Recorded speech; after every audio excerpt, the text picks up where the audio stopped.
Yes, good evening, peace and blessings, and keep up the lessons. This is your brother Taalib from the Brother Taalib Show. Yeah, this evening I'm here. I'm going to go over a very good subject matter, important subject matter, very serious, especially on the, and this is my segment, just so you know, for the Islamic portion of my show. And I'm going to be discussing about, actually it's a reaction to one of the video YouTubers that we know well, going Black to Africa. And the brother who does it, he did a video on the issue in relation to the people that were in UAE. I don't know who it is, whether it's a foundation, whether it's an organization, whether it's the government, but they're trying to, or they already had started to build buildings that were going to be not just for Muslims, because we know it's a Muslim country, right? But built for non-Muslims as well, being Christians and Jewish, as far as places of worship and the likes of this.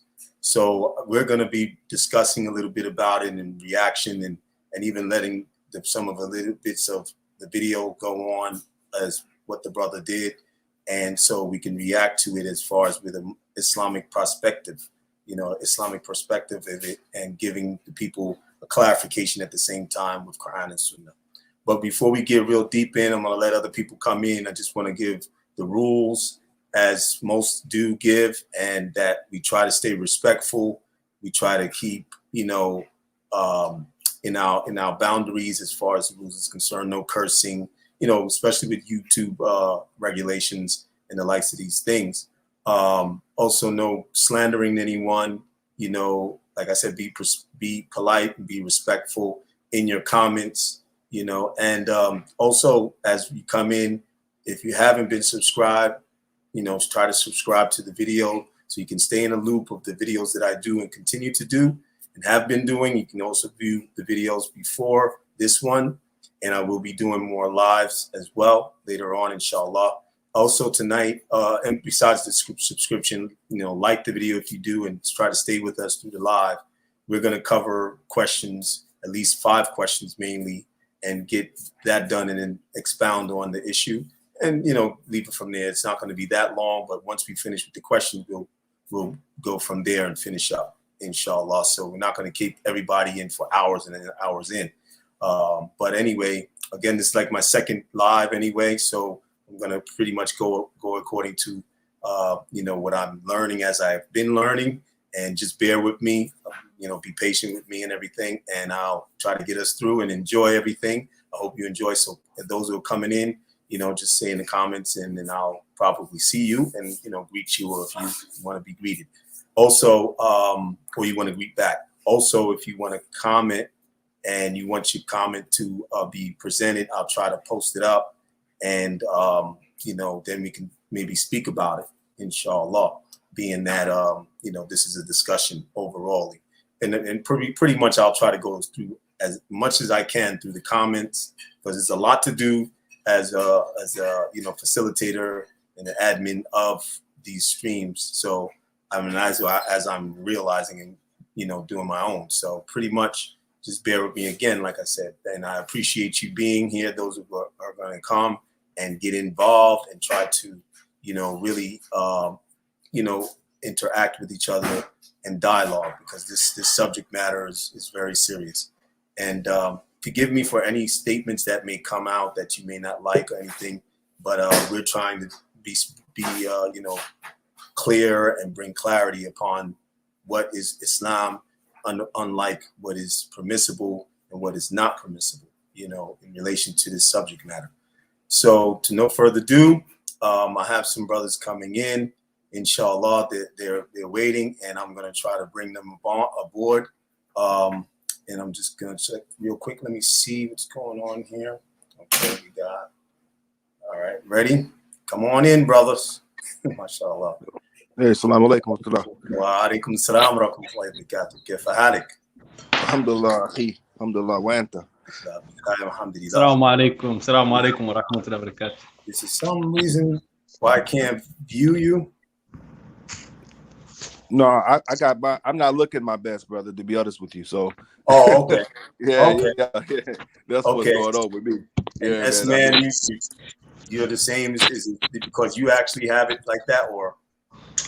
Yeah, the environment, but let me go ahead and No, you don't have to. real quick. Oh, okay. Yeah. It's good to see you. Assalamu alaikum. Assalamu alaikum. Jama. Alhamdulillah.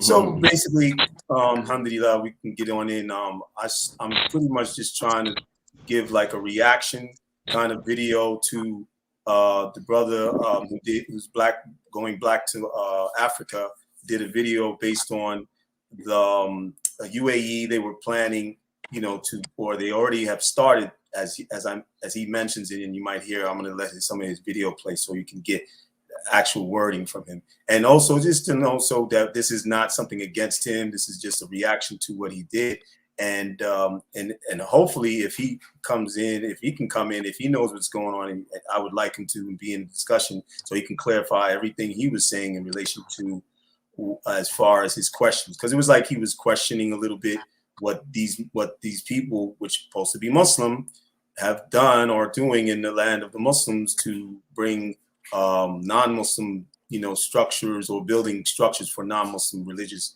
practices. And as we know, and this is the basis that I want to bring and start off first, so just bear with me. I'm going to pull it up. Hold on for a sec. Let me see here. Got to get this thing. I'm kind of like still kind of getting the hang of this stuff here.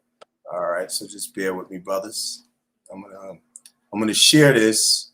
What is said about, and it's going to be the whole screen, so just bear with me. Okay, as it says, the fatwa from the number 121/413. This is from the ulema and the committee, the committee of scholars, permanent committee.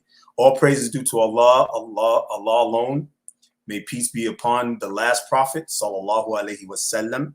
The permanent committee for scholarly research and ifta has reviewed the referred questions to His Eminence, the Grand Mufti, Islamic scholar qualified to issue legal opinions, by a number of questioners. The questions are recorded in the Secretariat General of the Council of Senior Scholars under number 86, dated 5/1/1421 after the Hijri. And there's the numbers you don't have to go through the numbers, and it's dated to 2/3/1421 Hijri. Concerning the ruling on building places of worship for non-Muslims in Arabia, such as Christian churches, Jewish synagogues, etc., is it permissible for a company owner to allocate a place for non-Muslim workers to practice their worship there? So, okay, let me see if I can scroll down a little bit. Oh, I'm sorry. Hold on. I think I moved the screen. There's a scroll on that. Okay, well, I'll just read what I can read from right now. It says, studying these questions, the committee answered as follows. Every religion other than Islam is like a mere disbelief and error, other than Islam in relation to the Quran and Allah's messenger and so forth, as far as Islam being the only belief, as we should know, that is accepted by Allah. Every house of worship other than that of Islam is considered a place of the disbelief or error, because worshiping Allah, and this is understood by what we know from the ulema, because worship of Allah is only permissible through what He has legislated. So what it's legislated in the Islamic, as it says, Islamic Sharia law is the last divine testament for both jinn and men.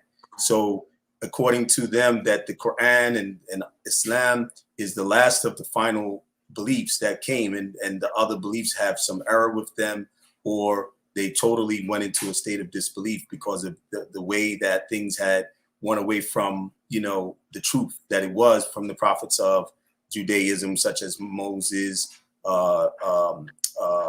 Yahya, and in between them and even Jesus, which is the Bible, or the Gospels, the Injil.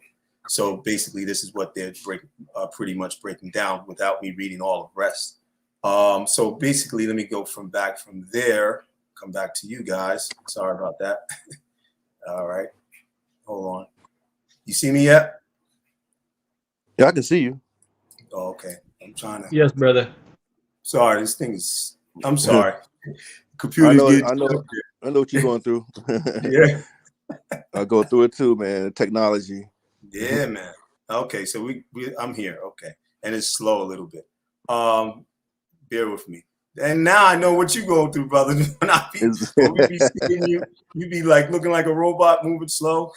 Yeah, exactly. Yeah, man. SubhanAllah. Frozen. Yeah, I gotta hope my computer will catch up. Okay, there we go.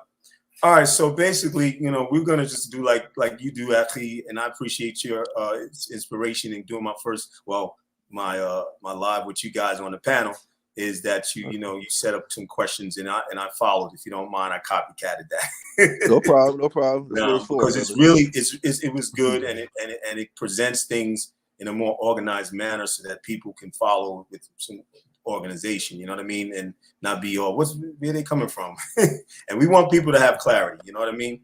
So what I'm going to do is just ask a couple of questions, which is only 5, and I sent them to you guys. So if y'all read up on it and have a idea of what you're going to mention or speak on, you can, as we do in the other videos with the Islamic Thought Show as well. So, and again, these brothers, THC, the brother, mashallah, alhamdulillah, he's here. And don't forget to subscribe, those of you who are here or coming in, to THC. And you got S-Man as well, our brother, mashallah, and his video. I don't know, have you started your channel yet? Anything yet? No, I have to start my channel. Man, I haven't posted anything in a while, but I do have a channel. But still, when it's time, Inshallah, you can subscribe to the brother because he's got a lot to present as well. He's been with us for over a year. Me, you, THC, and Abdullah, the Sheikh. And that'd be nice if they can come on, inshallah. But anyway, let me get to the first question. And the first question basically is right here. Hold on, I'm gonna post it for you guys. Okay. And I'll read it off as well. Are we as Muslims blind or ignorant to the history of Christianity's belief system? Do we not understand their ideologies are different from ours? And I want to let you listen so you can hear why this question came about from the brother, just real quick. And we'll, like I said, we'll be in and out this way. So just give me a quick second if I can. Okay. Hold on for a second. Hold on. What's up, family? This is your man, not your boy, GoBlack2Africa. Sometimes in life, you think about things and you can grasp it and understand it, and there's some things that just goes over your head. Over in the United Arab Emirates, Abu Dhabi to be exact, they're on their final phases of completing this one world religion, one place, space that they have built for Christianity, Islam, and Judaism. Now, let me put a disclaimer out here, family. I'm not hating on any religion, not at all. Now, real quick, I just wanted to say, alhamdulillah, disclaimer came as well because he clarified his position. We know our brother, he's a well-rounded, balanced, fair brother. So we know we here saying, we don't want to be like from the backbiting in a bad way. We're doing this in a good way for benefit. And that the brother was just bringing clarification from his position as he even being a non-Muslim. And listen, we'll let some of what else he says that would be like, wow, how could our brothers do this? So this is the point we're trying to bring. And this is what we want to speak about. Okay, so let me let him finish. Okay. What I'm going to do is speak on history. Because apparently the Muslims is about as blind or ignorant to the history of Christianity than us Africans are. Apparently the Muslims don't know the history of Christianity, where it does not see eye to eye with their ideologies and their religion. Okay, so we'll leave off on that, and let me let you go back to the question. So, are we as Muslims blind or ignorant to the history of Christianity's belief system? Do we not understand the ideologies are different from ours? So, what would one of you want to say on that in relation to the question, because it's like he kind of put it out there for us to know, you know, that we should. Can I let me just say something real quick, and I'm not going to say much, but all I'm going to say just by starting off, Bismillahir Rahmanir Rahim. I'm not a scholar, you know, dealing with religious, with Islamic issues, with Christian issues, with Judaism. I'm not a scholar in that regard. And I'm just saying that not in a simplistic way, but in a way just to mean that, you know, whenever we touch on these types of topics, it's easy to superficially touch on these topics and put our opinion in a matter. And, you know, I'm just saying that in response to the brother Black Sip. But I'm sorry, not Black Sip, I'll go back to Africa. You know, there's people who spend their entire life studying these issues and are really, really, really qualified. So I'm just qualifying what I'm saying just to start off by saying that. Correct. Now, we're not ignorant with regards to matters, you know, in the past related to Christianity and the interaction between the Crusaders and, you know, the people who took slaves from Africa. We're not ignorant to that. And I don't think Muslims in the Arabian Peninsula are ignorant to that. I will say that, you know, there's many different Christians in the world. And I think, you know, we might need to look at this, just starting out a conversation between which Christians are we talking about? Because there's Eastern European Christians, you know, the Orthodox Christian Church in Egypt, those Christians in Ethiopia who are very pure. You know, you have some Roman Catholic Christians. I don't think all of them are, you know, in the relation that we're talking about, this brutalized history of Christianity that we're probably thinking about. So I just wanted to start out and kind of qualify, you know, the discussion a little bit from that perspective. Like, all Christians aren't the same. Yeah, I follow you. And that's true to the extent. That's what you have. That's why you have to have, you have to really differentiate from what you mean by is in relation to the Christians. Is it the Christians that actually have agendas, negative agendas against the Muslims and against Islam, or is it that it's Christians that are just normally practicing their faith, and their faith might be more close knit to what we are, because they got like the Seventh-day Adventists. They're considered, they believe in Jesus, so they're considered Christians, but they don't practice a lot of the as we might say, pagan type of traditions or ways that some of them practice and stuff like that, like Christmas and stuff like that. You know what I mean? And then you got Jehovah's Witnesses, and you got different, you know, sects, different denominations. So that's true.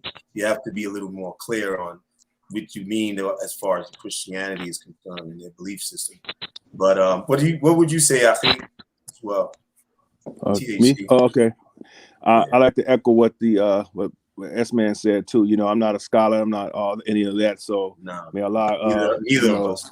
Yeah, exactly. So you know, we have to be very, very careful with this topic. You know, because anything can be perceived the wrong way years down the road. But what I can say about this is that, you know, some Muslims, you see, all of well, me and you probably reverts to Islam, previously Christians at one point. So we'll have a better understanding about, you know, what the Christians, you know, believe than some Muslims who were born into Islam, as far as raised by Islamic Muslim parents, and they may not have that same information that we have, because we raised around Christians in America. So we, you know, the foundation is basically Christian there. So it's like, you know, so when some Muslims may be, you know, blind, and when they mean ignorant, it doesn't mean like a stupid. It means like not knowing.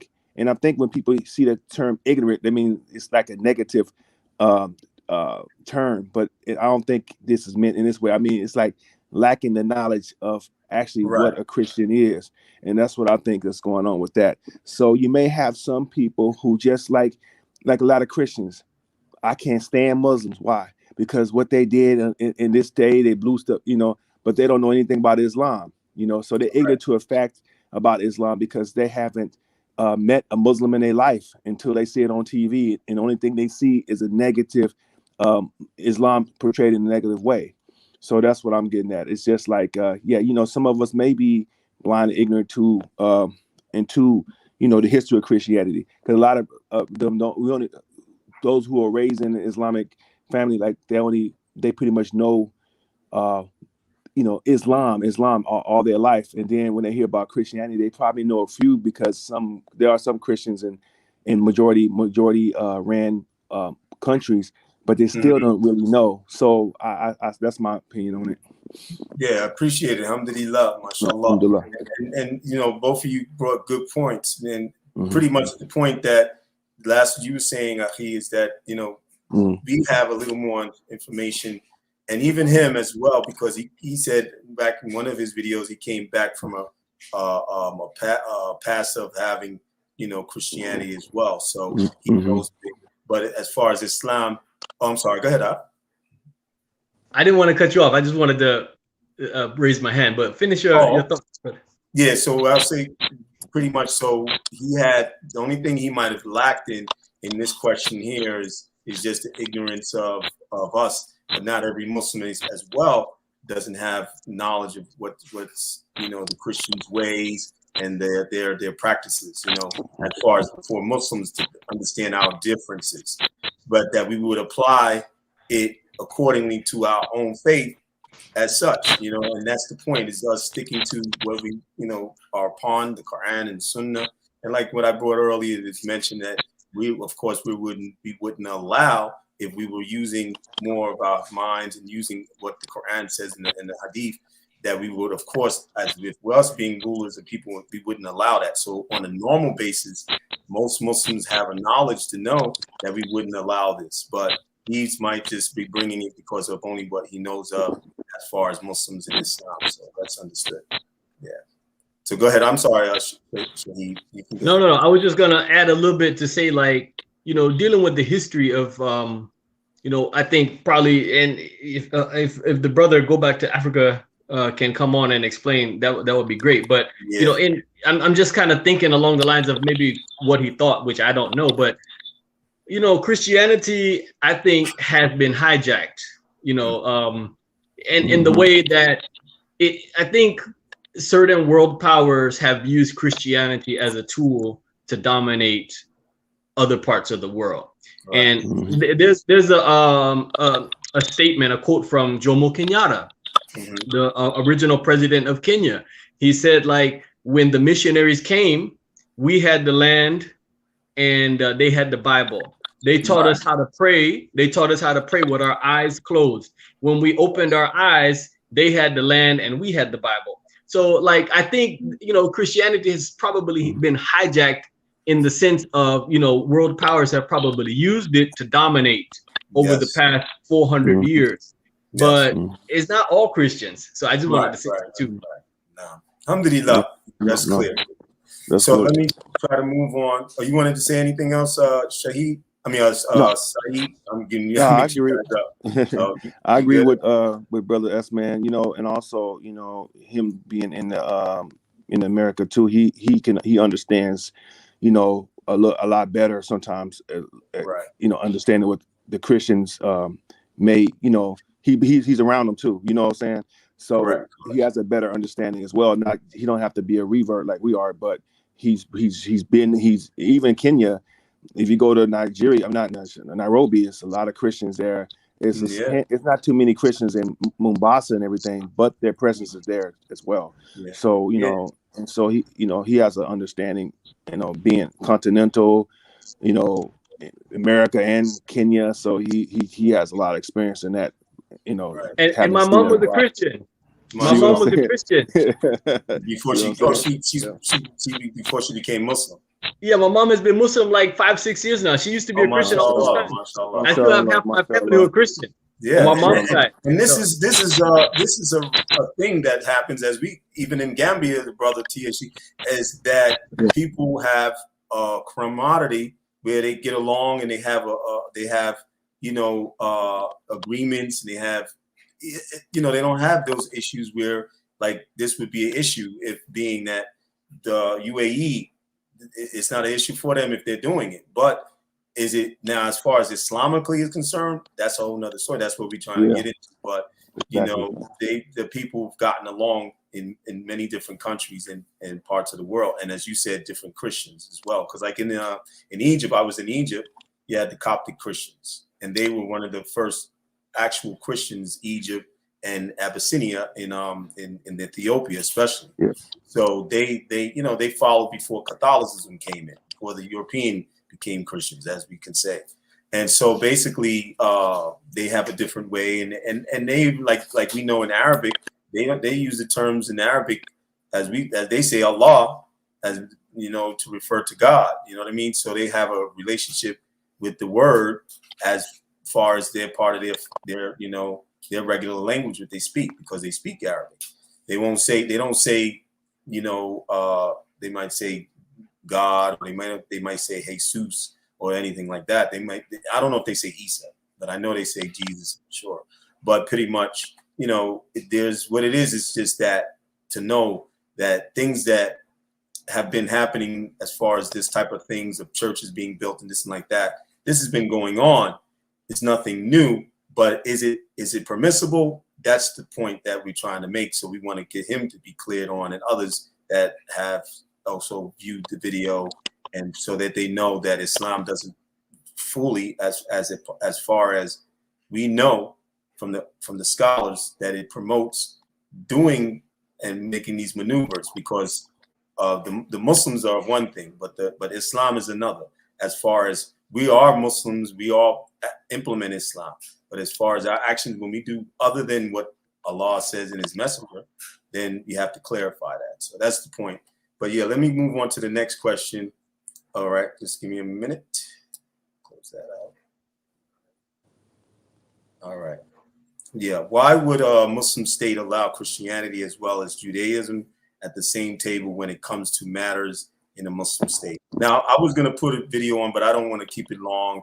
And, that was good enough, I feel, and, so that the people know. But he had spoke on in the video about that, as far as asking a question, why would the Muslim state? And he considered, and that, in a way, I looked at that. I said, I'm glad he said Muslim state, because that clarifies it's the people who are doing these maneuvers. It's not Islam. It's not Islamic, a legislation, or it's not done in a line of Islam. It's done in a line of what they choose to want to do in UAE or Abu Dhabi, which is where he mentioned that it was actually going to be taking place. So that's where people have to understand. We are Muslim, and we're the ones who submit in the state of Islam, but Islam is our belief, and that's what we have to adhere to. But we don't always adhere to it fully and correctly. And so maybe, we got to make dua for our brothers making these maneuvers. Maybe they're doing it out of ignorance or whatever. We don't know. But this stuff has been happening. So, I guess other Muslim nations have gotten used to just getting real loose about their way and how they are trying to bring about, I guess, unity between the religions. So, but go ahead. You can go ahead and answer maybe, or speak on it. Anyone? Okay. Sure, Well, brother. Go ahead, THC. Brother THC, go ahead. No, big brother, you go ahead. Okay. Well, I don't, those three buildings that they're building, does it actually say that anywhere that they're going to be on the same table and making rules and regulations and religious ruling? It doesn't say that. That could be his interpretation as far as seeing those three buildings as if they're going to be equal in that country. So for me, I've been to Abu Dhabi, I've been to Dubai, I've been to those places, and they have that's 30 years, I believe. There's been, it's very Western, and it's like you hardly see the indigenous people there. The indigenous people don't really interact with the people, the Westerners. They're foreigners. They in their own areas, and they like it that way. But they do interact to a certain extent, but not that much. So in Islamic State, I think for me, it looks like what they're trying to do is trying to say, we respect everybody. We're not gonna look down on because Jews and Christians, like the other Muslim states. We want you all to be welcome here, because think about it. The oil will run out one day, and they've been really into technology just like Saudi Arabia. Saudi Arabia is open to tourism now. Riyadh, can you imagine Riyadh as a tourist destination? Because the oil will run out one day, and they have to have some type of way to keep that income, keep that capital coming in, that money coming into the country, and exchanging. They have, I mean, I've been there so many times. I mean, I think I've been to Dubai like 10 times, I think. And, yeah, man. And it's like, I mean, so it's like they're trying to, and I've been to Abu Dhabi, I went to there as well, but it's like they need to, it's like they're trying to welcome people, because what happens, they was calling that place a hub, like a transit point for terrorism, and people was like, they go there to do their dirty work and then they leave. So I think they're trying to get that stigma. It's like, as far as, hey, don't be afraid. We welcome you. Come spend your money. Come do what you got to do. Come build. Come invest and whatnot. But I don't think they want them to take over the country. I don't think they want them to take over that place. I think it's more of a welcome, symbolic welcome of three Abrahamic faiths that are, that are constantly under conflict and review and scrutiny. It's like, what's going on? It's always the thing with Palestine and Israel and all this stuff. So I think that's what's going on. I think they just want to say, hey, we're welcoming you, but you're not going to take over, but we are welcoming you. You know what I'm saying? Correct. So, thank you so much. Thank you. Yeah. And you can go ahead. Sure. Mhm. Sure. Yeah, I was just reading up about it because, tell you the truth, I hadn't heard of it. But, it says that the landmark will be a place for learning, dialogue, and worship, open to all. And it says there will be, houses of worship. Visitors will have the opportunity to observe religious services, listen to holy scripture, and experience a sacred rituals. That it's supposed to help bring people together. A fourth space, not affiliated with any specific religion, will be an education center. So I haven't seen anything in the article that I'm reading that says that this place is designed to give Jews or Christians any voting rights or any rule over the country of the United Arab Emirates. And, Christians are only a fraction of that country anyway. So I don't know where the anxiety is coming from that this could potentially give Jews or Christians, rights or authority over the Muslims in a Muslim country. I highly doubt that would be the case. And I mean, just upon my brief reading, it sounds like this is probably just a project to try and bring some sort of, I don't want to say unity, but some sort of peace between Muslims and Christians, because there's been so much turmoil in the Middle East. And I think people should realize that Muslims, Christians, and Jews live in peace in the Middle East. There's Jews and Christians in Iraq. There's Jews and Christians in Lebanon. There's Jews and Christians in UAE. Probably have some in Saudi Arabia who are under the cover. There's Jews and Christians in all of those countries, and they've been there for hundreds or thousands of years. Right. So, I think we have to be really careful on how we phrase this. They're only a very small fraction of the population. And, in UAE, they have people who are very patriotic and who love their country and who love their religion. So, and Abu Dhabi is a very religious place, by the way. So I don't see any way that this could go in a negative sense of Christians or Jews having authority over the Muslims in Abu Dhabi anytime soon.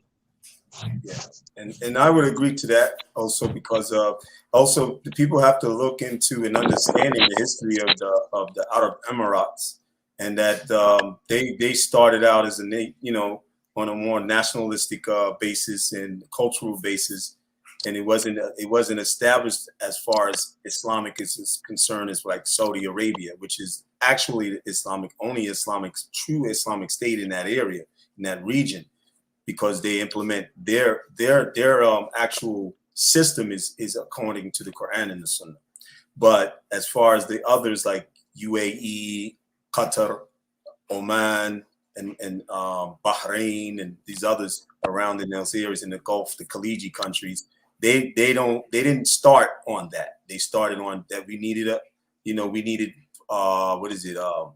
not autonomy. We needed to just have our own independence, and that was after the times when the Europeans was just, I mean, just cutting everything up. Anyway, they were breaking up the countries, you know. But from the Hadith, which is basically being to the point, is that of course we would not, and the Muslims would know better to allow rulership of or the Christendom or Judaism or any of those their high officials and that would come over as far as to be over the system of the Muslim country. No, I would agree with that. I don't think that would happen. And even though they did not start their country based on Quran and Sunnah according to the level of what we know with jurisprudence and the likes of the Sharia, all the way to the fullest extent as they can be, because there's no country that's Dar al-Islam, really, even Saudi, but Saudi's the closest. But, you know, they only implement certain aspects of the Sharia there in UAE, but they will not go as far as to allow the non-Muslims to overrule them. We know that. So, and Allah knows best to that. So, inshallah, hopefully, you know, that's what it is. Okay, so let me move on. Trying to go through this as quick as possible, so then, you know, we're not holding up people if anybody has things to do, as some of us ourselves. Let's see this next one. Oh, okay. Should a Muslim country or state approve of such vices that other religions have approved or allowed to exist within their religious administrations, congregations, members, or followers, etc.? And that was from the question that he had asked, or basically talking about, he was speaking on the vices that some Christian administrations, such as the church or the Vatican or any of these high administrations of the Christian church. Then you have their congregations that with the priest, if it's a regular house of a church or a church community, and then you have the parish or whatever, these, depending on the sects, and their followers, of course, which is part of the congregation, that they allow some of the things that have been changed, and especially America. I mean, and I think he was speaking like more in the Western countries, because most of like Africa and Christian, or even in other parts of the world, they may implement it differently than from America, or allow certain things to happen. They won't allow certain things that we allow in America to happen, like he was mentioning about LGBT community and, you know, same-sex marriages, stuff like that. You know, killing, and then people can just go to take confession or whatever like that, and they'll be okay. You know, this type of stuff he mentioned. And so how could they, you know, would a Muslim country allow, or a Muslim state? And then, and again, probably you can answer as well within the same question before, more or less, this is where we're not going to allow that, but some things that have been allowed even there in UAE. So, you know, how do we speak on that issue as far as what actually been going on before they even decided to make these buildings and build these buildings? You know what I mean? Okay. Well, I'd say this. You know, when I'm reading this, I think the limitation would be for the other religions is don't try to spread your faith and try to preach to the Muslims to try to convert them to your religion. And that's right. When I was in Oman, that was one of the laws. You have a church. I don't think they had Catholic church and they had Christian church, but they didn't have any synagogues, anything like that. But they're allowed to have them, so as long as they don't try to preach to the Muslims and try to convert them. And so I think, you know what I'm saying? So I think if they, I mean, yeah, that's my point. That's my point. That's good. Barakallahu feekum, because that's a good clarity right there, because, you know, even me, myself, I heard that before, but you went there, you stayed there for the time being, and you actually experienced it because they were saying it, or you was probably in the midst. You could, you know, mention that, but you was in the midst of where they let it be known, as long as they don't do this and speak to the people and try to give dawah, call the people to their faith, then they're fine to have their place. Now, in relation to that, when it comes with the hadith, there's hadiths that clarify the impermissibility of building these buildings, right? and I can bring it if you need be, or if anybody wants to. But I'm trying to get past where I have to without me having to read so much, because that takes time. So basically, there was in the Hadith is speaking about what happened pre-Islam. Okay, where was established churches. Of course, we know Christianity was before the coming of the Prophet Sallallahu Alaihi Wasallam, bringing Islam through his teachings, because Islam, we got to clear that too. Islam has always existed, submission to Allah, surrendering to Allah. Some people say, oh, it's a religion that came way after everything else. No, it's always existed, but it was in this form that it was when the prophets that were before it was given, and then Muhammad brought the last of it. You understand? So that's what people have to understand. So basically, they said before the of course, pre-Islam, there was churches that were built in certain parts of Arabia. But after the coming of the Prophet, and after the revelation first came, and Allah gave him the Quran, and then he started to bring and call the people to Tawheed, call the people to Islam. Then from that point on, especially when they gained conquest and they gained rulership in the land, then there was the hadith that was to say there would be no continuous building of other religious structures, because Islam was the predominant Islam was the predominant, and was to be in the land for the rest of to the day of Yom Kippur of the Arabian Peninsula. I'm not talking about the whole earth. I'm talking about what they say in the hadith is the Arabian Peninsula. So of course, I guess we can say UAE is part of it, even though they separated as the Khaliji countries. But basically, that's clear. Like what you said, you clarified their position, so we can't go and destroy any of what was there before all those many years. But we can say no. Now you cannot preach, you cannot bring this way into our lands, because this is a Muslim predominant country, and that's like with any country. Countries have their rules with their religion, and they have their rules with their infrastructures and their jurisdiction of whether it's the country's laws of the land that they prefer to have. And everyone has to follow the laws of the land. Even in our Sharia, we go to another country other than a Muslim country, we have to follow the laws of the land, unless it's to have us and force us to do other than worshiping Allah. You know what I mean? So, but yeah. But go ahead, Shahid, if you want to expound on that as well.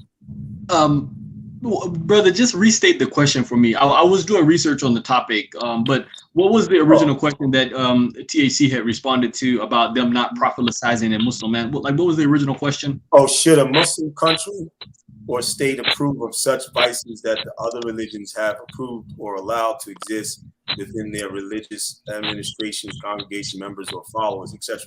Meaning that they was like he was talking about how the Christians are, and even the Jews, that they allowed certain things to exist, as far as that's not even of their religion, that is impermissible to allow, like same-sex marriage, marijuana being legalized, all these different things that has been going on, alcoholism, which was existing even when the church was in Europe first started. But you know what I mean? Some of these things, that in Islam we consider vices, and the Muslims should know better. So why would they have it in their country? So yeah, no, I mean, I am of the opinion that we should not. Right. But we don't live in a perfect world, because I think these issues of economics and money come into play, unfortunately. But I am of the opinion that we should not. Right. But I mean, we can all look and see what's going on in Saudi Arabia right now, which is very disheartening that they're having these.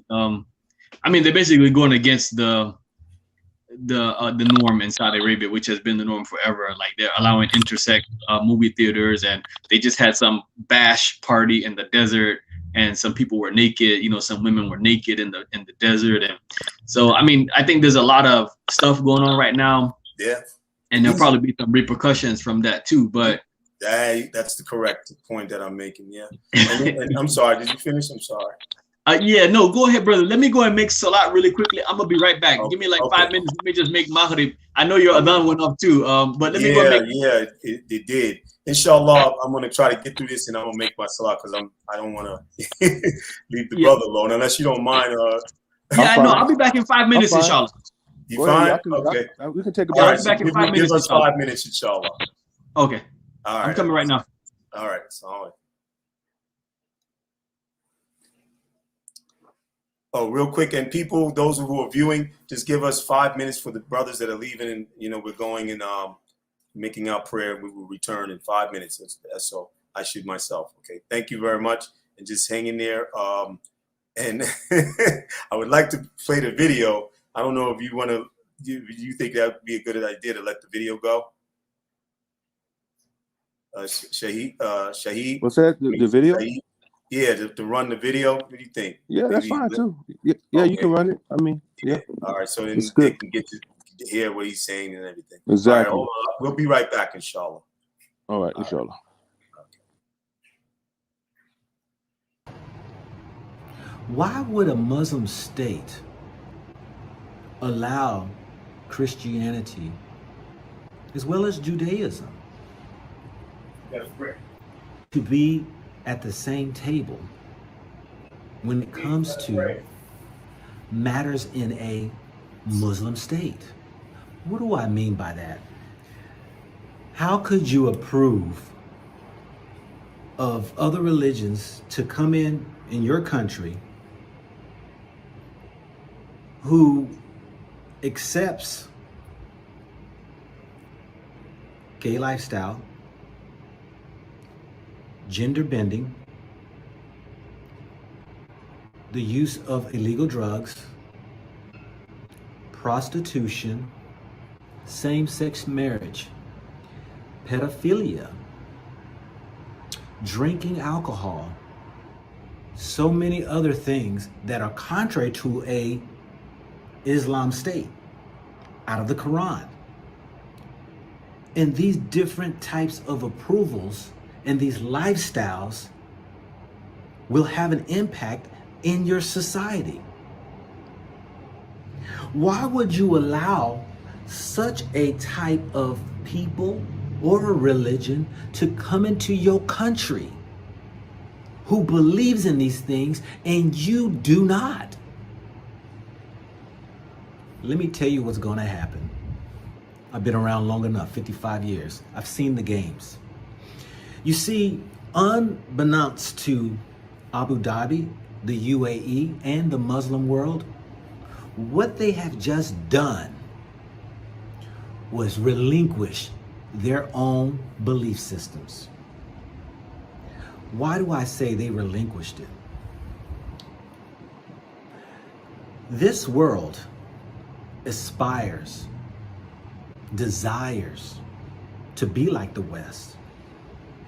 This world embraces a lackadaisical, laid back Christianity system where you can do whatever you want to do. You can go kill somebody. You can rape somebody. You can take advantage of somebody. You can steal. You can do all of these things. Covet your neighbors. You can do all of these things. And then go to your priest and ask for forgiveness. And you walk away free. You see, your people, the Muslims, are watching. The youth are. And when they decide that these type of behaviors are accepted on your soil, you better believe those who've come infiltrate will be spreading that message on your streets. Basically, the old saying is, who let the devil in is by your own doing. Why do I say that? It is evident here in America. There are many, by the millions, who call themselves Christians, who subscribe to everything contrary to the book they say, the Bible, they believe in. They have passed the laws, things are contrary, they do. These are hypocrites who are walking around in sheep's clothing, but yet are wolves. The Muslims need to understand what the Vatican has done over the years, whether it's through the Crusades, whether it is through all of the children that were violated by the priests, by the millions.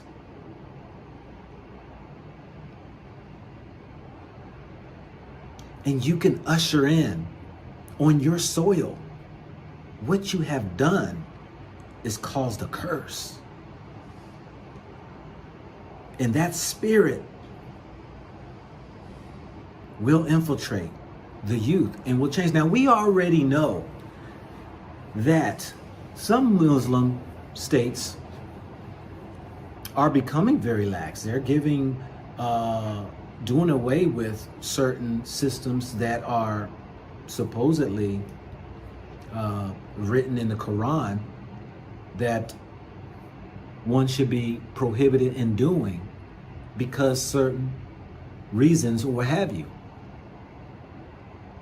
We know there are new generations that coming and all that there, but these generations that are coming through, they watch the internet, they watch the TV.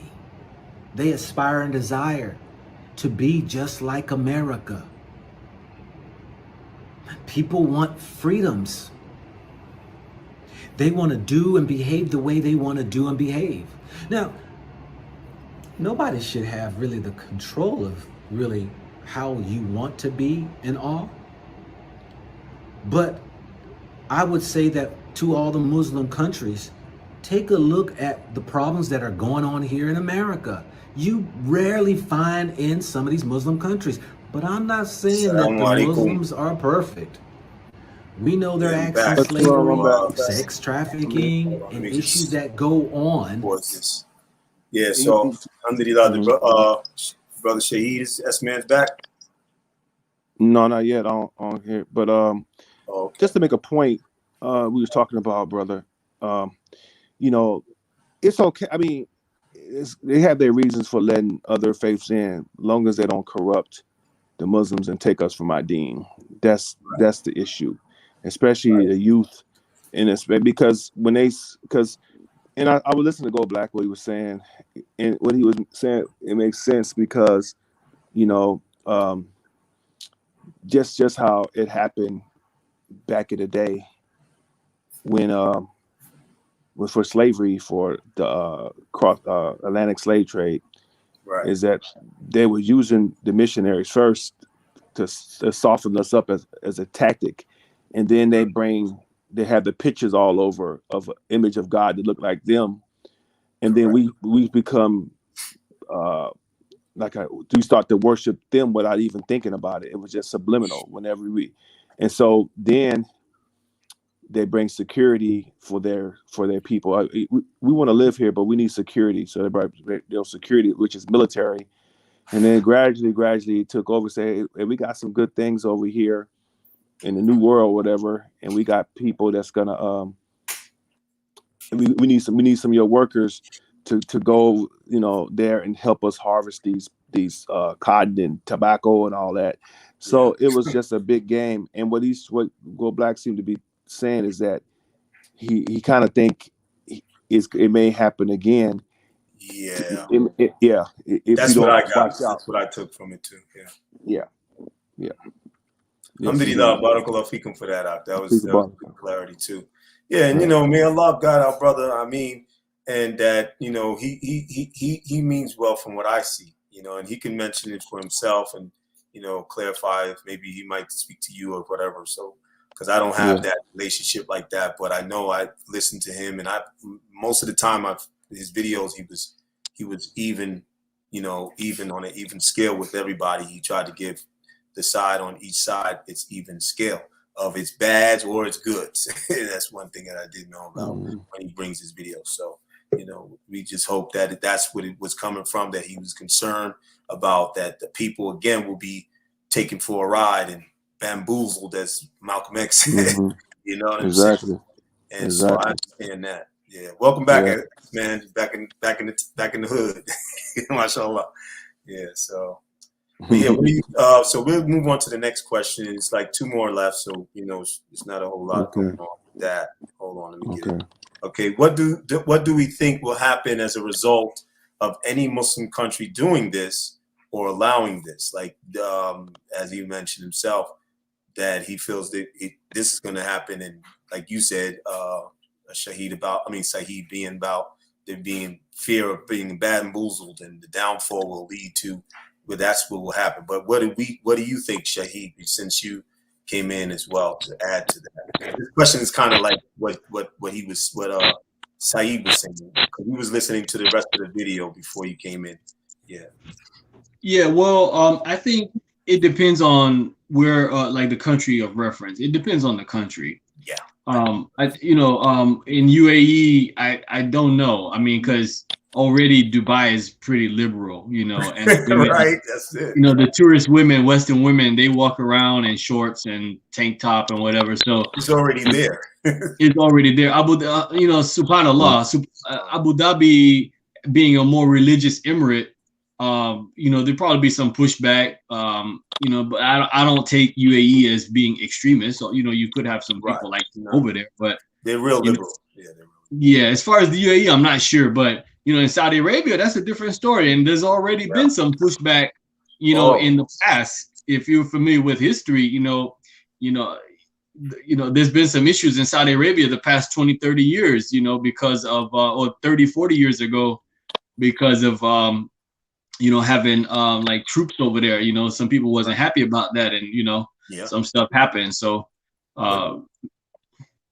yeah, but it's still like in relation to what you're saying, it's still like at the end of what you're saying is Saudi, because unlike compared with UAE, Saudi has no choice, or they will really be in a real predicament if they was allow the stuff that has gone on in Jeddah, or like the brother said in Riyadh, or you said in Riyadh, to go into Mecca or Medina.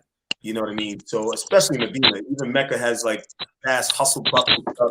You know, and I was there for the Hajj. You know, you still got people trying to hustle. You know what I mean? But they be outside of the haram and stuff. They're not going to be. You don't see none of that going in. Them religious police don't play. But I heard they got rid of the religious police. Huh? I heard they got rid of the religious police recently. Yeah, they was, and that's due to the rulership too. The rulership has gotten more lenient than over the years. You know what I mean? So yeah, but it's what we know from the revelation of Allah's messenger that this was going to be happening. Stuff like this is going to get to where we was going to fall into that you know, narration about, you know, we would be many, and Islam would be growing, like people say, the fastest growing religion in the world. But we would have no substance, of no firm strength. It would be many of us. We'd be like the froth of the ocean. You know what I mean? You know that hadith. I know. Yeah, I know that hadith. We're many, but we're very weak. We blow in the wind. And this is where we at. And it was saying that it would be part of one of the signs for the day of Yom Qiyamah, close to being. And that is scary, you know. But before, you know, it'll get directly to that point, we're gonna have the Mahdi, and then a lot of stuff will be purified. But right now, it's not at that point. We're in the times of just side swiping and slacking off, and you know, do what you want in the world. But I think at the end of the day, though, we're already told that Islam, Allah's religion, is going to prevail anyway. So it's going to come back to the strange way as it's been when it started. Garaba, Inshallah. Brother Abu Shaheed is in the backstage. Oh, he is. Oh, yes. I'm sorry. Does he hear me? He probably does. Oh wait, hold on. Where is it? Let me see. Oh, he was there. Yeah, he was there. I just chatted with him. Let me see what happened. He might have get kicked out, but I see him in, and he might be back in a second. Oh, he probably okay. No problem. We'll you know. Yeah, he said I'm still here. I don't know. Maybe he's not appearing. Oh, let me see. Because I have his icon. He does, you know, it says, and let me see if I can remove him. He might have to go out. Tell him if you. Oh, he's saying it to you. I'm seeing it in the chat. I'm seeing his Well, let me go to the text chat. in the chat. There's 23 chats, man. I'm over here. Oh, you got to go to the personal chat. There's like a private chat. I mean, there's a private and a public. Oh, it's in the private. Okay, let me see the private chat. Okay, yeah. I'm sorry. Yeah, I'm still getting used to this, man. It's like you driving a daggone truck. Yeah. You gotta, you know what I mean? Okay. Oh, I'm still here. Abdullah, yeah, he's. Let me see. I don't even see his icon or anything. Hold on for a second, bro.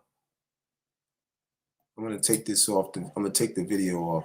Oh, there he goes. I'm sorry, Akhi. Sorry. Yo, you was hiding behind the brother's video that I had posted up. Okay, no problem. Hey, I'm gonna get it soon. Yeah, you know, I've been there too.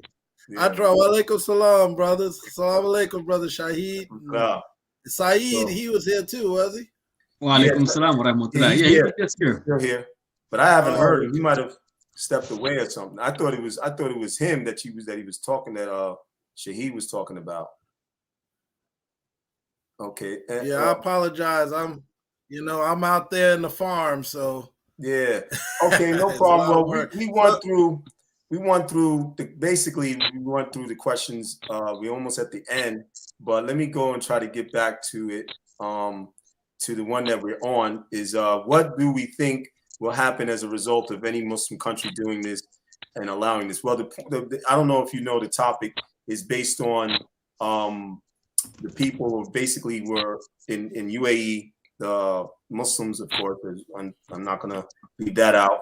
That whether it's the government, I can't remember exactly who it was, but that they were. Let me see. Let me go over here real quick. Abu Dhabi unveils plans for mosque, church, and synagogue on one site to promote human fraternity in building project inspired by Pope's visit to UAE. So, and the place is supposed to be called the Abrahamic Family House. Will be built on Saadiyat Island in Abu Dhabi in a project aimed to finish by 2022. Okay, so basically, this is to sum that up real like there. And the brother THC backstage, brother, not to cut off, just wanted to put that out there. So we went over questions already that was dealing with that the brother who had the show that I'm doing this reaction stream on, as far as what he was mentioning in his video, Go Black to Africa. And he was talking, he had questions like, for instance, I'll run it right down real quick, and then you can go on the one that we on. Are we Muslims blind and ignorant to the history of Christianity's belief system? Do we not understand that ideologies are different from ours? And the brothers, pretty much, we spoke on it. We said, no, we're well-rounded, knowledgeable, depending on what type of Muslim we are at the level of knowledge that we have. And I guess you can say for yourself, is that agreeable? Right. Yeah. I'm just running through it real quick. I don't want to. Right. Go back. You know, THC is in the backstage. Yeah. THC. Yeah. Okay. Let me see. Hold on. There you go. All right, there we go. Okay, sorry, Alaikum. Did you got kicked out, brother? How you doing? Alhamdulillah. Yeah, alhamdulillah. Good to see you on. We doing it again, huh, everybody? Yeah, we're back at it. Yeah, with your novice brother streamer right here, mashallah. When I first tried to do it, I did worse than this. So man, yeah, man. So that was what we was dealing with, Abdullah, and then the other one was, why would a Muslim state allow Christianity as well as Judaism and at the same table? This is what the brother asked. And he was like, how could, the Muslims do this? And we was like, well, not every Muslim is knowledgeable like that. And we don't know if that they are trying to allow the Christian order or the Jewish orders of the hierarchy or whatever to come in and they sit at the table and they can run things too. No, You know, and I don't know if you agree with that, but what would you think? I mean, you could say it real brief. Well, I don't agree. My position is I'm not really for.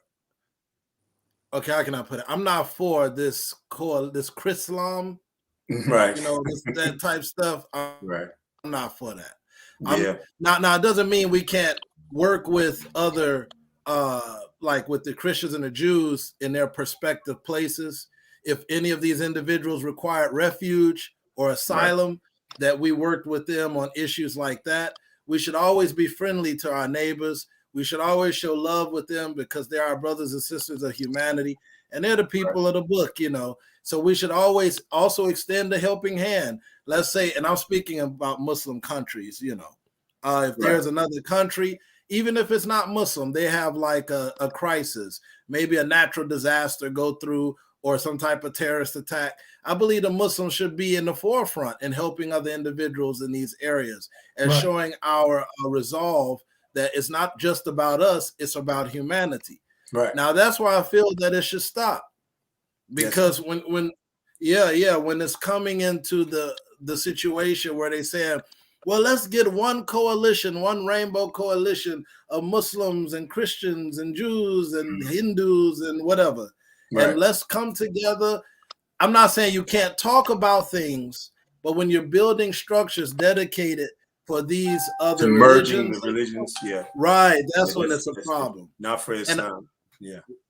Right. So I just want to make this one statement regarding that. The Ummah started to degrade in the past of history because of things like this. Correct. A lot of the things, like, for example, during the time of the Prophet ﷺ, after his passing, Abu Bakr and Uthman, they lived like the people. The Arabs did not have this. They did not like the idea of monarchy, like a king, you know? Right. They mostly lived like tribal, you know, chieftains. They had chieftains, and Abu Bakr lived just like the people. He succumbed under the same rules of the Sharia law and things like that. He even said, look, if I tell you to do something, if it goes against the sunnah of the Prophet ﷺ, don't you follow me.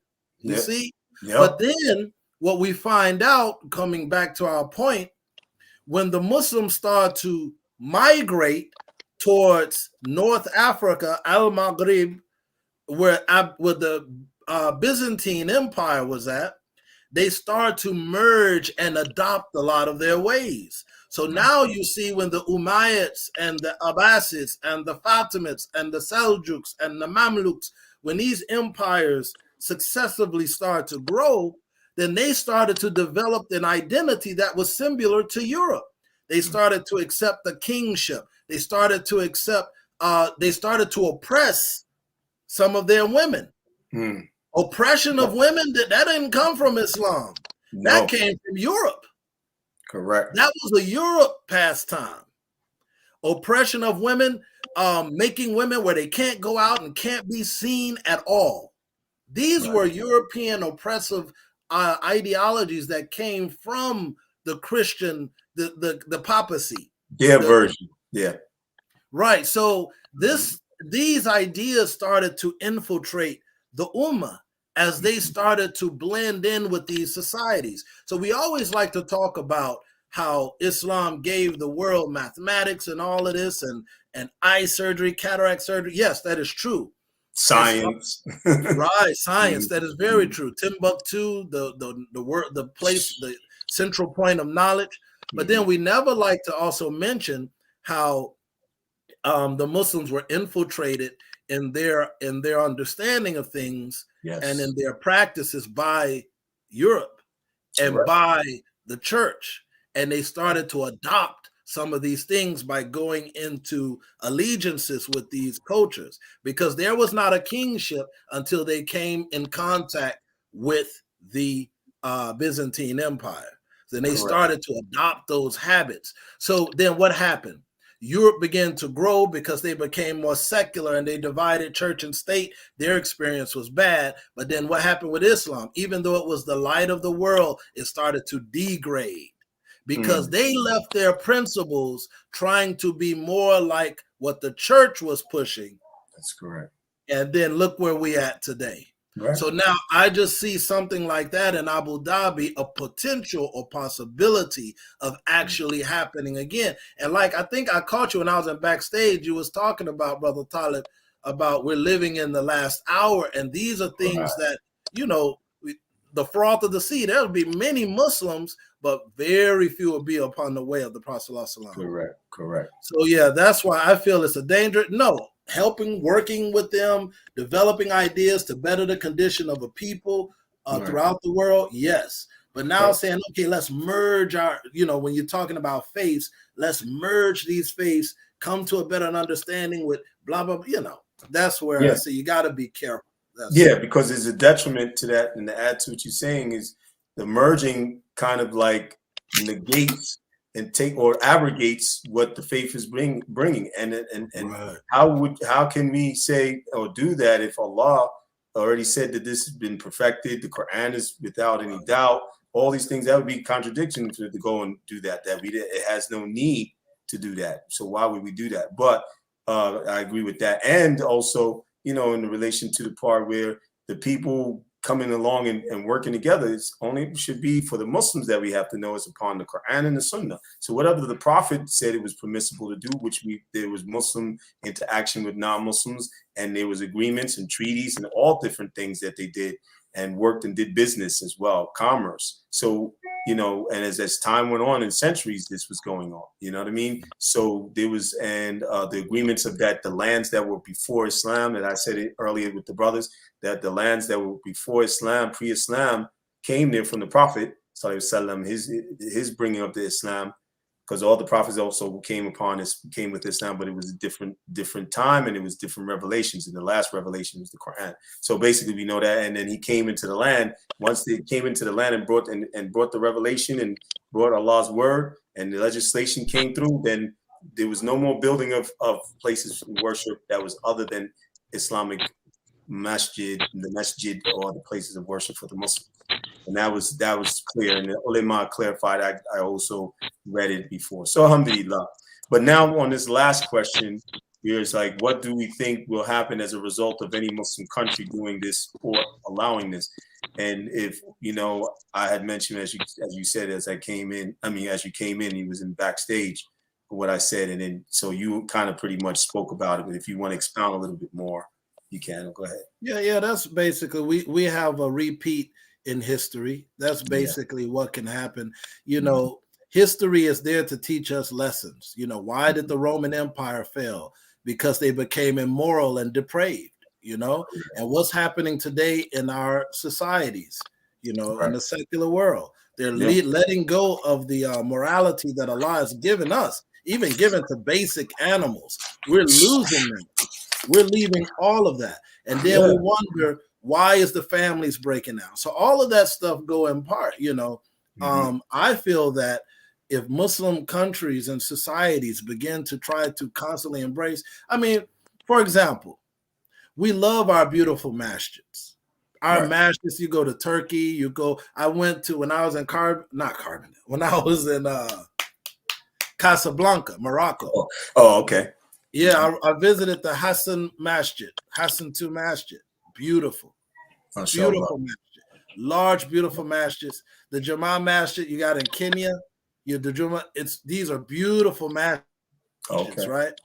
No. But then you think of the elaborateness of these masjids, and we wouldn't give that back. No. But that wasn't the sunnah of the Prophet. So when we think about where did that come from, all of these ideas and views came from this competitive pushback between Christianity and Islam.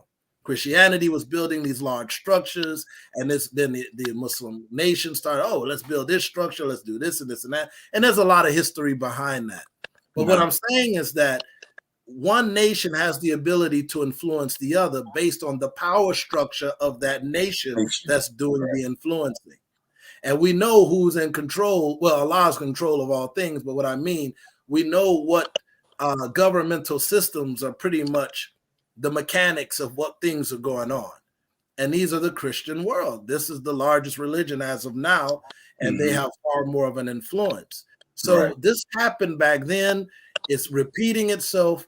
And like I said, I don't want to sound like an individual saying Muslims can't work with people. I would never say that. We can. Even the Prophet ﷺ, he worked with the disbelievers, even before his prophethood. And when they asked him, he said he remembered that time, and he said, "You know what?" And this was during his prophethood. He said, "If they were to ask me again, I would love to be part of that, because it was part of bringing justice amongst that society, which is from Islam, you know." And that's exactly. So that within itself, I have no problem with. But there's no need for us to try to blend the faiths. And like I said, this is kind of new to me. I heard some of the Go Black, some of his video, and that was new to me. I never heard. I looked a little bit of the stuff up, so I don't know how extensive they're doing that. But I just, to me, it just looked like a red flag, you know. I mean, I don't. You like I said, we can work, we can help our brothers and sisters of humanity without trying to blend our belief systems together, you know, because there's only one truth, and you can't blend truth with falsehood and think you're going to get a solution for society. You can't force water and oil to come together. Exactly. You know, like I said to my kids, I say, if I had a pitcher of Kool-Aid, right? And this, you just come in from working in the farm, you shoveling that hay, you come in, you sweating. And I got that pitcher of Kool-Aid and it's filled with ice and you see the condensation around. I said, "You want this?" They'd be like, "Yeah, I want that. You know, I'm thirsty." And then I said, "Okay, hold up." So I get a drop of cyanide, just a drop, not even a pinhead, and drop it in there. Now, this is a big pitcher. What does it do to the Kool-Aid? Yeah, and so what would the person say? Would you still drink that Kool-Aid? You know, you might be able to drink it and live, but your mind is telling you no. The Kool-Aid is there, it's refreshing, it's good, but even that drop of evil, that drop of falsehood, that drop of poison can contaminate the whole thing. And you don't want to take chances with that. So, you know, that's how I see it. And this is what I feel he was trying to say, and we give him the benefit of the doubt, that pretty much he didn't feel that it made sense for the Muslim countries such as Abu Dhabi in UAE, the area, to allow this, because he kind of feels that these people would eventually drop that, you know what I mean, that little bit of cyanide into the Islamic country, well, Muslim country per se, better to say, because like I was saying earlier, they didn't found the country upon like an Islamic state, really, so we can't call it an Islamic state. But anyway, let me go on to the next question and kind of finish up here. And what I want to do is try to bring the video back, because I kind of kicked it out somehow. I forgot when I was trying to find you up under it, and then let him depart when he ends off and what he says, and we can expound on it and close out after that. So let me just ask this question first. Okay. All right. Now this is the last question of the questions. What do you think the future will be for the next generations of Muslim youth to come, inshallah, after this is done anywhere in the Muslim world, if they was to do something like this? Because in a sense, they saying it to be like the first time they actually did that, like raised up or built up places in the one area alongside with a Muslim masjid. So it's like a sense like, they putting the others in the same, like you saying, in the same basket and merging them. So like in this question, I'm giving a little understanding, how can the youth be affected by this? And, they're being the next generation of the Muslims about our heritage of Islam and our future as far as them going into the future. So what do y'all think, inshallah? I'll let the other brothers answer. I'm not okay, sure. Shahid, he's sitting up there. You can get in and let THP go first. Okay, Saeed, you want to go? Okay, brother. Hey, I'm lounging, brother. That's why I'm wore out. That's why I wasn't showing myself today, man. So I'm laying down. I know it's late for you. I'm wore out, man. That's why I'm trying to go through it quick for you, bro. Oh no, we good. No, man, it's a good topic, excellent topic. I think that you know, like what the Go Black was saying, it's like the people of the book are basically being hypocritical. It's like they are not practicing their faiths as they should practice them. And so when they bring all of that haram things to a Muslim nation, you know, and because they're not really practicing their faith at all. You know, they probably go there to the church or the synagogue and do the prayers, whatever. But then after that, they're doing other things, you know. And so if they would practice their faith, they choose. Yeah, exactly. Yeah, if they practice their faith as they should, it'd be more sort of like, it would be more Islamically, especially in Judaism. You know what I'm saying? So it would be very close to Islam, because their prophets, the prophets that they call prophets were Muslims anyway. Right. So that's right. Yeah, so you know what I'm saying? So I think that if they don't get a tight grip on it and make sure that their youth there, because there's a lot of things that's going on in that country. You know, you got prostitution, you got drugs, you got all kind of stuff that goes on, and it's like almost like a Las Vegas, you know what I'm saying? So it's like a Vegas, you know, and they're doing their best. Like I said, a lot of locals don't even partake in a lot of things. They just be with their families and they eat and, you know, go to the restaurants and stuff. Abu Dhabi is mostly like a family area. Dubai is mostly like a party, you know, hey, show off, you know, this is what we got, you know, we got the biggest building, we got this and that. So it's more of you know, like a you know, not party, or say exhibition, you know, kind of thing. So I think that if they keep the Islamic schools going, keep you know, let them know that the kids know, hey, this is what we do, that's what they do. Doesn't mean that we have to do what they do, okay? Because that's not according to Islam, you know, and they keep that going, and try not to let the people overtake anything. You know what I'm saying? They're going to be protected in the country, because in Islam, we're supposed to protect the people of the book if they under our, you know, power. Pretty much, if they're the minority, they're supposed to be protected to a certain, you know, to an extent. But we need to make sure that, well, they need to make sure, you know, as we are Muslims, to make sure that they don't get laxed, and then it'd be another Vegas, or it'd be way, it won't even be it's going to be a name Islamic by name, not by people, you know. And I think, like I said, Go Black got, you know, probably misunderstood by some people, but I looked at the comments, there was a lot of Muslims in there that was like, yeah, he's right, because he was like, you know, that could be the downfall if you let it go too far. And I mentioned earlier, I don't want to go too long, but I mentioned earlier that, you know, that when the oil money runs out, what do they got left? You know what? It doesn't. I think they got Allah, they got other Muslim countries that can go there and support. They don't need to bring all the haram stuff there just because to compensate any type of loss from oil that's going to run out eventually. You know, your soul is more important. And you know what I'm saying? Your life is more important. You know, the jinn is more important, and you know, we need other people in here to support the economy. You know, we need to have these other faiths in here because they got money, they can do things, and then pretty soon they be taking over the place. So I think I stand corrected in what I said earlier. I just want to make sure that I didn't sound it was clarified that, you know, they shouldn't substitute. You know what I'm saying? They shouldn't substitute anything in regards to, you know, the faith. You know, there's other compromising and stuff. Compromising, yeah, exactly, exactly, my brothers. Jazakallah khair. So, any other Shaheed? So, yeah, I would like to say that a lot of people take the Middle East and take the Arab countries, the Gulf countries, as the best example for Muslims, and that's not the case. They make up a fraction of the Muslims, in fact, you know, and the most populous Muslim countries are not in Arabia. You know, most populous Muslim countries, you know, Indonesia, even India. India has more Muslims probably combined than the Middle East. India has like 100 million Muslims.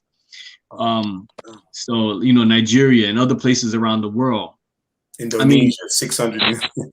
Indonesia, Singapore, Malaysia, they have tons of Muslims. And I've heard, one of the sheikhs was saying, like, it's not permissible to live in the lands of the kuffar. You should live in a Muslim country. I heard people say, well, there is no more Muslim countries, kind of just like in jest, there's no real Muslim countries. But I think one of the examples of a Muslim country that we might want to look at as an example is like Brunei. Brunei is really strict. Y'all know Brunei down there. I think they're in like South China. I don't know where they at exactly, but Brunei, it's like an South Asian country. They got the Sultan over there. They're really strict. Right. And I would say like they're probably, implementing Islam closer to, what it's supposed to look like compared to some of the countries in the Middle East. But I mean, we're talking about UAE right now. Right. We're know that. we're judging UAE. We're judging UAE, but look at Saudi Arabia. I mean, come on, look at Saudi Arabia, what they're doing right now.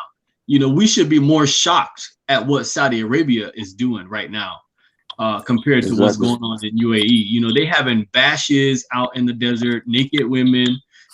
They bringing in rock stars, and they're just going against all the policies that they had in Saudi Arabia for the past 100 years. With the intermixing going on, and they're just breaking down all the social structure. They got rid of the religious police, so we should be more shocked at that. Right. But having said that, like I do agree that it's concerning, and we should be concerned, and we should always keep our eye on people who may not have our best interests or who may be enemies. We should keep a check on that and not just wholeheartedly allow them to have free way. Now, as we were talking, I was doing a little bit of research trying to understand, like, well, is it allowed for a non-Muslim, like a Christian or a Jew, to build a church in a Muslim land? And I wasn't able to get a concrete answer. I saw something about a fatwa against it, but then I saw some evidence that during the time of Rasulullah sallallahu alaihi wasallam that they allowed, that it said that he had allowed the building of a church, and that they definitely protected churches and synagogues. So maybe the brothers on the panel have more evidence for that, if there's a hadith or if there's a fatwa specifically against building a church or a synagogue in a Muslim land. I'm not sure. I was, like I said, I was doing searching, but I couldn't find an answer. Yeah, well, what I do know is, like, because I try to take from the consensus ijma of the scholars, and they may be from different parts of the world, and they come together as the one that I read from IFTA, and they one of them is a mufti, is the highest level because he has more knowledge in many of the areas, and they bring their fatwa and the jurisprudence. So they basically, on a consensus basis, brought the proofs from the hadith of the Prophet and brought the proofs of the Quran is that after pre-Islam, then there should be no raising up of these structures for the non-Muslims to have their practice of worship. But whatever's there before, it stays there. It cannot be destroyed and removed. Right. So, but they can't, just like Brother Saeed said, that they can't come out their area, just like they have in UAE. They still have it. Can't come out and propagate their religion to the Muslims. Muslims, that their faith is Islam.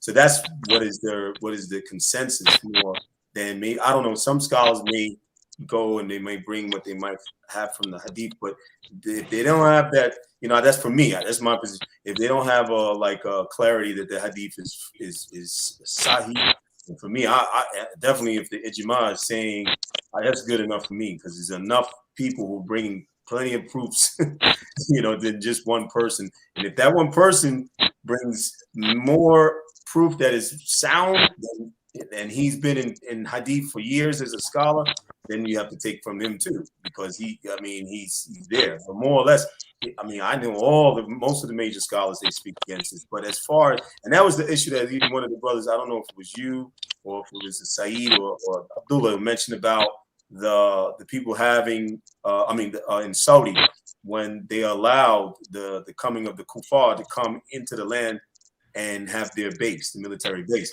But then the scholar that had allowed this, it was the Grand Mufti Abdulaziz bin Bas. He said why, and then the other scholars with the consensus backed him that this was permissible because they didn't have enough power to fight against Iraq, a military power. So he was able to use another military, but they happened to use the kuffar because the kuffar came in and said they will help them. And this was America. Even though we know America, they have their agendas, agendas behind it, what they want to do, but they just used them to help to protect them. It wasn't to be in the country, and there was not one person who entered Medina and Mecca. Of course, no non-Muslim at all could enter these areas, but they would have encampments in Jeddah, if I'm correct, in some of the areas of where the oil areas was at. I can't remember the name. It was Boreda. Kubar, yeah. And some of those. You see what happened over there. Oh yeah, and then now we know they definitely brought some mess over there. You know what I mean? And we know, and the history is clear. So, like you said, the Muslim lands right now, there's no Dar Islam. We know that. So we can't go nowhere and say, oh, it's gonna be perfect. No. But some places, like you said, Bahrain, Kuwait is pretty good. Bahrain, well, not Kuwait, Bahrain, I think. No, Brunei. Brunei. I'm sorry. Yes. Places, they have a rejuvenation, or like we could say, I guess, a renaissance of Islamic heritage, and so they get back to Quran and Sunnah. Alhamdulillah. And this is what is one of the revelations, that we will return soon. The Muslims will return, especially those who love Islam, who are devout, will return to the Ghoraba, we're the strange ones. We will return to the times of Ghoraba, which is the people, or how Islam was strange to the people, because it was not like any other religion, and it's like that with those who are devout in it. And that leads into the last question. And I'm sorry, Abdullah, if you want to speak on this question first, finish up, and then I'll just say briefly that the future generations that would come from something like this would basically be, in my opinion, would be confused and leaving religion altogether. I agree. You know, SubhanAllah. Because Christianity doesn't have a Sharia. Yeah. No. The Sharia that Isa alayhi salam followed was the Torah. That was it. You know, so, and the Christians during the time, the first century Christians, they followed the Torah, aspects of the Torah. Correct. Paul came and changed the whole thing, right?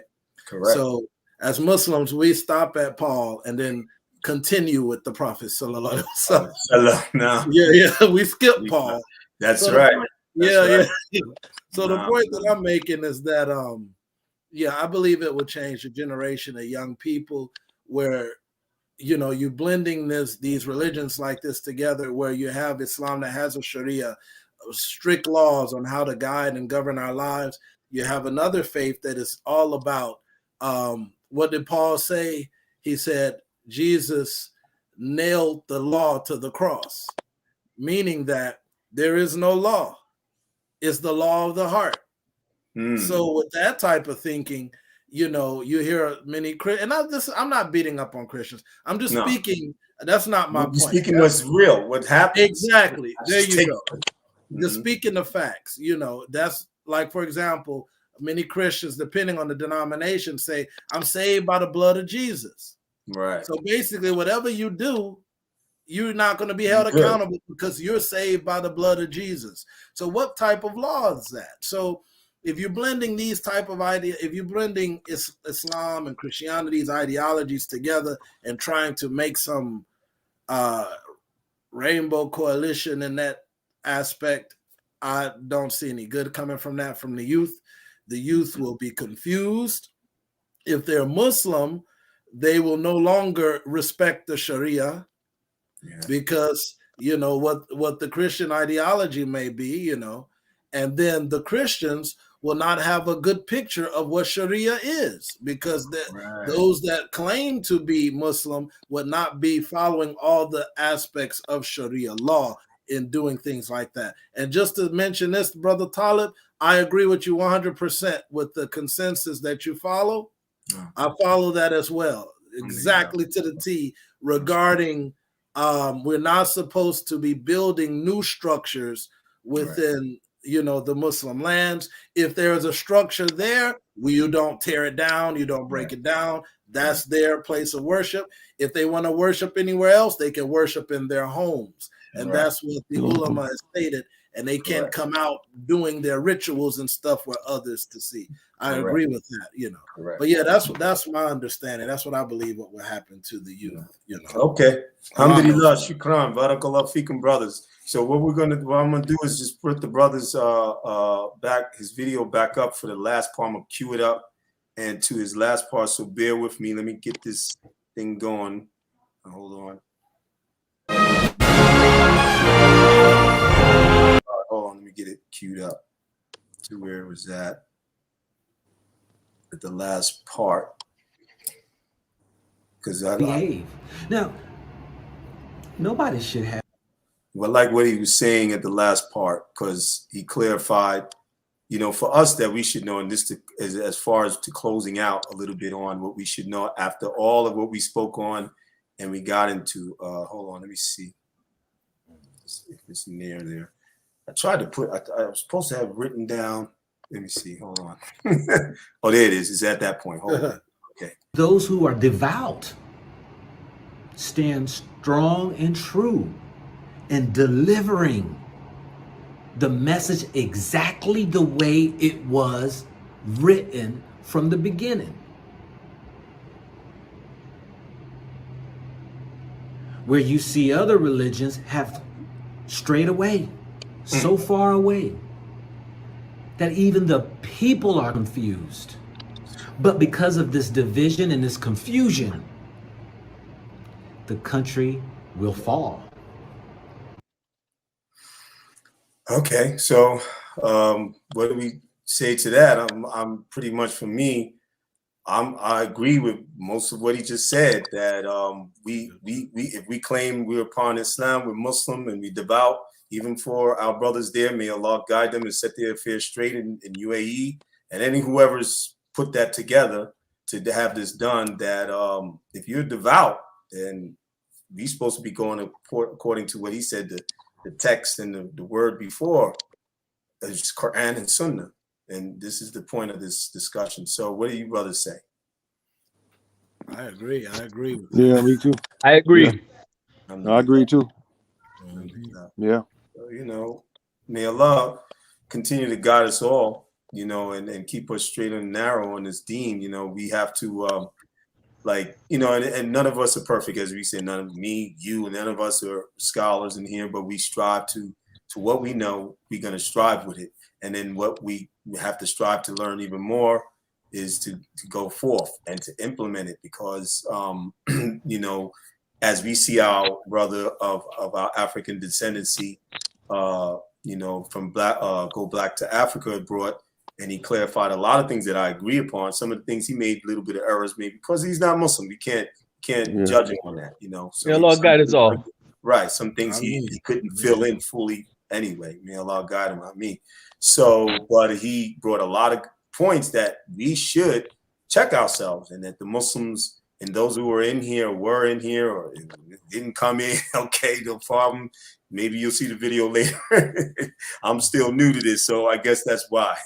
You guys, I keep seeing like one or two people. MashaAllah, tabaraka wa ta'ala.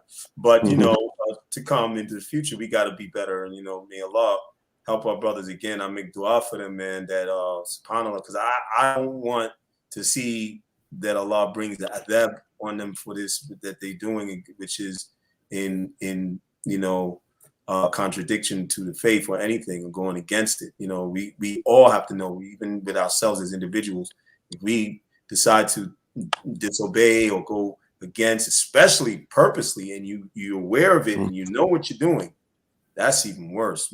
We're contending with Allah subhanahu wa ta'ala. La ilaha illallah. May Allah protect us. I mean, anybody wants to close out with anything, go ahead, brothers, inshallah. Well, I just wanted to say, you know, alhamdulillah, thank you, brother, for inviting me on your live. And I really appreciate it, brother. First time on your show. So keep doing what you're doing, man. You know, we all got to do. Inshallah. And it was very informative. I didn't know how this live was going to go as far as people's point of view. You know, I think, you know, there's a lot of things that we can learn from what's going on there. I think over the next few months, we'll be able to see the true intentions of those 3 buildings, and we'll find out what's going on. You know what I'm saying? Yeah, because they said it should be finishing within 2022. So we're here now. So we'll see, like you said. Yeah, sure. Yeah. All right. Thank you, brother. You're welcome. Barakallah fikum for coming. I feel the same. Thank you for this opportunity. I feel privileged to be on your live, Brother Taalib. MashaAllah. And inshallah, when I get my stuff going, I have you on there. Inshallah. To it, alhamdulillah. But yeah, I hope from my coming in, my apologies for being a little late, but no. You know, I think the subject was covered pretty well. MashaAllah. And better late than never, MashaAllah. yeah, alhamdulillah. And I think we're all on the same accord where it comes to, you know, that's concerned. We want to be careful with our deen. The Prophet ﷺ mentioned that holding on to your religion would be like holding on to hot coals. So, you know, this is the time we're living in, and you can see that through these actions and things people are doing. So, well, clinging to the roof of Allah with your molar teeth. That's right here, the most strongest part of your teeth. Exactly. You gotta really grab that. Yeah. In these times, especially. Like a child grabbing a daddy when they're scared and something's gonna happen to them. Exactly. He even said, if you can't find those like you that are following in Sunnah, go to the mountains with your sheep. Basically, your resources. Isolate yourself. Yes. This is one of the Sunnah, one of the narrations about coming into the times of the day of Yom Qiyamah. That's correct. Right. May Allah guide us and protect us from, you know, evil Shayateen and his machinations.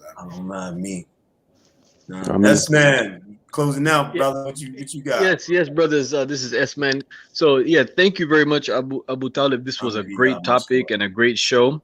Yes. Congratulations on the live and keep up with the success. I'm happy to be here with my brothers again on another occasion just to share our knowledge.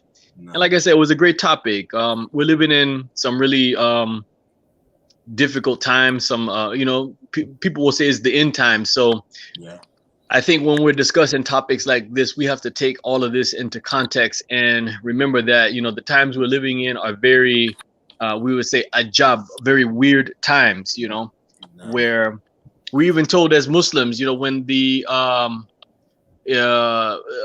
Mahdi comes, the false Christ, you know, a lot of people will believe him because, you know, of our deen and our iman is so weak.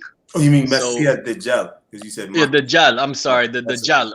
A lot of people will believe him because our iman is so weak. Right. You know, our level of faith is so weak. So we have to take it into context that the things that we see going on right now, you know, we're talking about them through the lens of what pure Islam should look like. But we have to remember that in the context that we're living in some really weird times, the end times. So just to keep those things in mind. And inshallah, may Allah guide us and strengthen our faith and our religion and make us amongst the people who are successful.